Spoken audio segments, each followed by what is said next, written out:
উনি ডিসেম্বরে আসবেন। আমিও বিশ্বাস করি, করতে চাই উনি ডিসেম্বরে এসে কারাগারে যান। সেই বিচার বিভাগে এখনো অনেক সমস্যা আছে। আপনার কাছে সমস্যা একরকম, আমার কাছে সমস্যা আর একরকম। অনেকেই বলবেন দুর্নীতি ছুঁয়ে গেছে, অনেকেই বলবেন টাউন বাটপাড়িতে ছুঁয়ে গেছে, অনেকেই বলবেন স্ট্রাকচার নাই।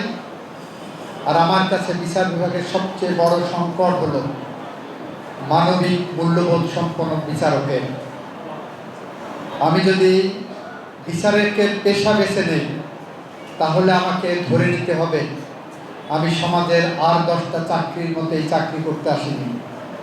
এখানে আমি এসেছি ডিভাইন জাস্টিস দেওয়ার জন্য, বিধাতা প্রদত্ত সার্বভৌম ক্ষমতা প্রয়োগ করার জন্য।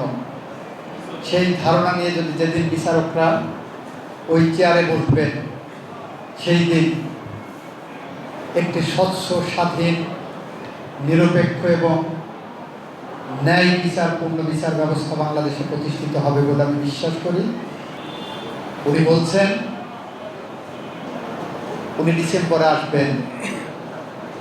আমিও বিশ্বাস করি, করতে চাই উনি ডিসেম্বরে এসে কারাগারে যান, আইনের পথ ধরে হাঁটুক। আইনের পথ ধরে হাঁটলে আমরা একটা কথা বারবার বলি, অনেক ক্ষমতা মানুষের, কিন্তু আইনের ক্ষমতা তার থেকেও দীর্ঘ। আইন তার দীর্ঘ ক্ষমতা প্রয়োগ করবে।